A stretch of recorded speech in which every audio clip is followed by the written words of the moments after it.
The Hoogekraal Pass lies in the middle section of the Seven Passes Road. The pass was built by Adam de Smet in 1874, and this was probably the easiest of the seven passes in terms of difficulty of terrain and construction. The road covers just under 3 kilometers of beautiful mountain scenery as it winds up and down the gorge carved out by the Hoogekraal River. The short western descent of just over a kilometer drops 95 meters in altitude and produces an average gradient of 1 in 11. It ends at the Hoogekraal timber mill, which is another destination rooted in the history of the Knysna woodcutters. The pass starts at its western end at the Hoogekraal farm and immediately begins the descent into the valley. There are several roads with which one can access this pass from the end too, but the recommended suggestion is to set aside a few hours and drive all of the seven passes. Each one of them is uniquely different. The gradient for most of the descent is as steep as 1 in 8, with the last 700 meters before the bridge easing off to a more gentle 1 in 12. All the timber bridges on the Seven Passes Road used in the original construction were replaced with concrete bridges from 1903 onwards.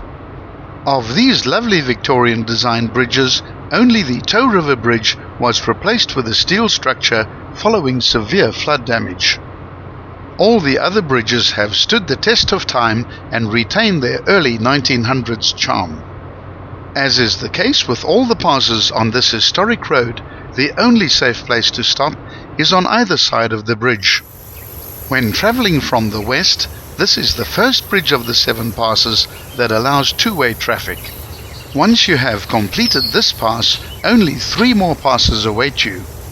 The next pass is the Hoogekraal Pass, which is followed by the technically difficult Homtini Pass with its well-known hairpin bend, and finally the Phantom Pass, which is much closer to Knysna.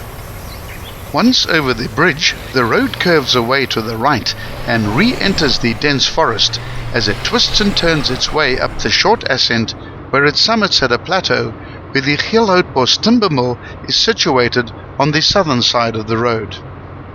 This eastern ascent has a much steeper gradient with an average of 1 in 6.